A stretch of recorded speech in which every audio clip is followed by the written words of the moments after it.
hotels after I got out of high school and went through college in Santa Fe, New Mexico, Jacksonville, Wyoming, and San Diego.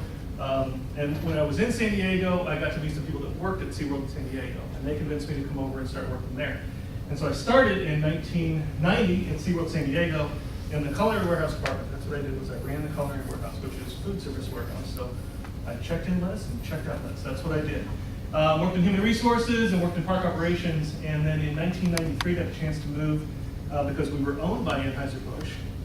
So I had a hard time explaining to my mom that, listen, all I learned in college was really how to drink beer and ride rides and talk to animals. So that's what I did a lot of in college. That's how I got where I was, I think.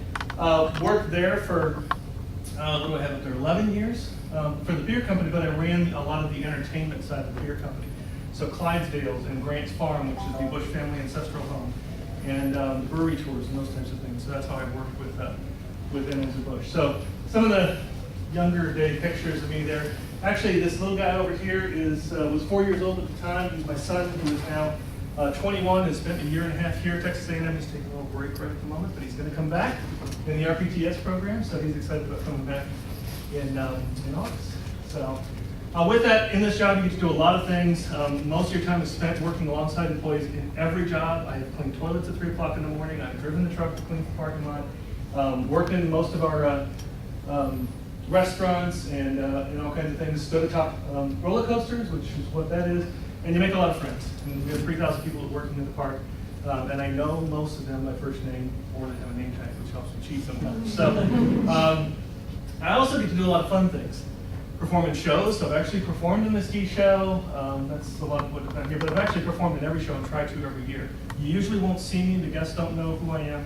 It's really to work with the trainers and the performers. So there I am working in the Sea Lion show and doing some different things. Working in Tim's Water Park there. So doing a lot of fun stuff like that.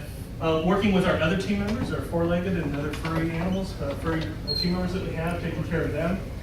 Making sure that I understand not how to become a trainer, but how to work with our trainers and learn to speak their language. So that's a lot of what I do. And the point of showing you these slides is not to talk about me, but to tell you that our industry gets criticized a lot for the amount of pay that you get. I get paid pretty well. I think Tim does too. You get paid pretty well in SeaWorld.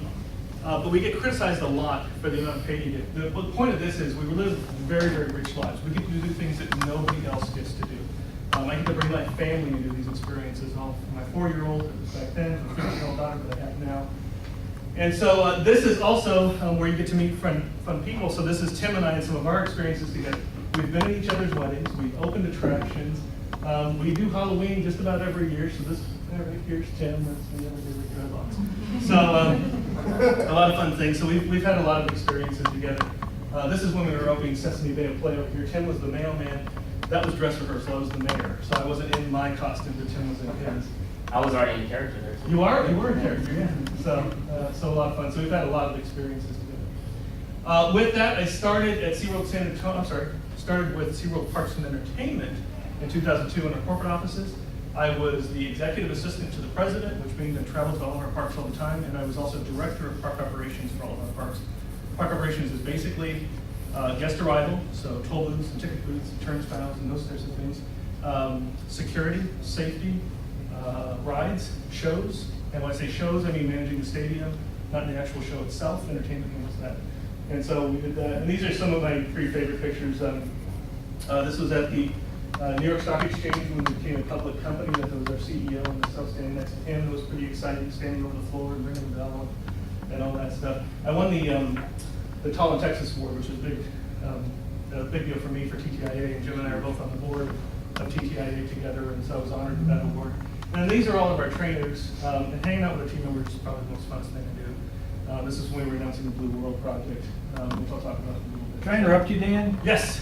When he won his Tallinn Texan Award, there wasn't a dry eye in the house. Yeah. All of his staff are that emotionally attached to him that they couldn't talk. That's how good of a boss he is. So pretty excited. I was actually mad the night before because I was in the executive committee, and I don't remember if you were there or not.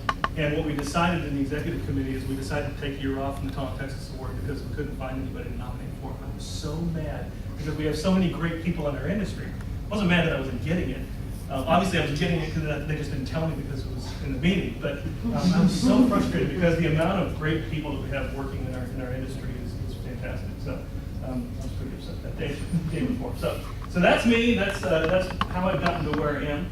SeaWorld, so as you know, we're part of SeaWorld Parks and Entertainment, 11 parks all across the country. Most of our parks have a water park associated with them. And you know about SeaWorld in San Diego and Orlando and San Antonio, but we also own Busch Gardens in Tampa and Williamsburg, along with Water Country USA and Adventure Island. Also Discovery Cove, a small park and the #1 theme park in the world for 2 years running now. If you've never heard of Discovery Cove, it's a very, very small park that actually Tim opened.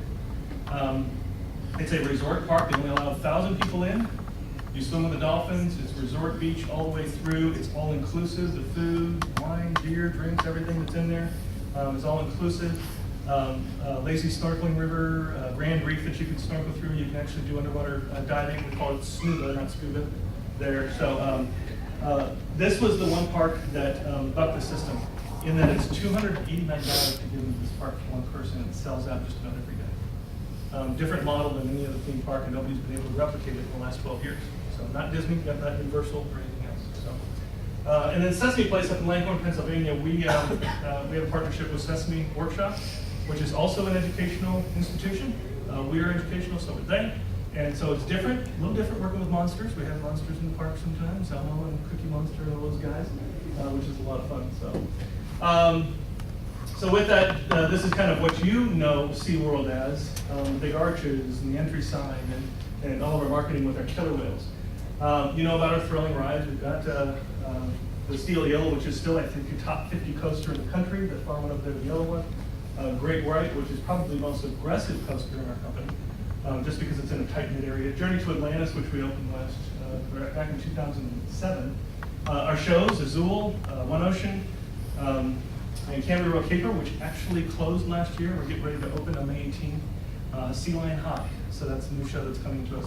Well, Clyde and Seymour are actually finishing up high school, but forgot to finish up a couple of classes. So they had to scramble to finish the classes before graduation. So that's kind of the premise behind that. World Class Resort and Water Park. This is the Aquatica, which we opened in 2012. Very different than any other water park out there. We have more than 1,000 animals in this water park. We have 48,000 square feet of white sand beach, which we say is the best beach in Texas because beaches in Texas are okay. And probably the most unique thing, and Tim probably had the most involvement in, is this ride here, which is Stingray Falls. So it's a family raft ride, so you can take anybody under 36 inches and up, which is an average 2-year-old. So you think about taking your 3-year-old in a raft with you as a family. You go down this somewhat aggressive ride. It's pretty thrilling, but nothing that's going to throw anybody out. And then you wind up in this underwater grotto that's just under here, under this area here. And there's 200 stingrays swimming all around. And you're in there for about 40 seconds. So pretty unique, pretty different, something that nobody else does, and we're pretty excited about it. Walhalla Wave was ranked one of the top 10 water slides in the world by Travel Channel. And in the world, and there were only 2 in the U.S. that were actually in that top 10. So ours and I don't remember what it was, but it's a 720-degree spin, a 52-degree drop, and then a 90-degree wall that you go up on and hit zero gravity for about 10 seconds. So a lot of fun, pretty thrilling. A lot of cussing goes on that ride. So we try to keep it family. We almost called it something else. Yeah. So with that. Some of the other things I wanted to share with you about SeaWorld, the things that you don't know, are animal rescue and rehabilitation. So we've rescued more than 24,000 animals in the last 50 years, and on average, that's 1 animal per day for the last 50 years that we've rescued. We're constantly out there rescuing, even here in Texas, cold-stressed turtles. We're removing crab traps, things that you don't see us doing on a daily basis, and we don't call the media and say, hey, we're going down to Corpus Christi and we're going to rescue some turtles. Why don't you come take pictures? We don't do that. We just go down and do it for the right reasons. Right now, we're rescuing more than 300 sea lions in Southern California that are malnourished or underweight, taking care of those at SeaWorld. You'll hear about it in the news, but you won't see SeaWorld anymore doing that. We also rescued a manatee in Trinity Bay, just off of Houston, near a power plant, because it swam from Florida. Its group swam back, but it forgot to go with them, and it got into cold water. It got real stressed. It got very down on weight. And so we went and rescued the animal back in late November. We took care of it here in here in Texas. for a few months. The Coast Guard just flew him back to Orlando to meet up with another manatee that was rescued not too long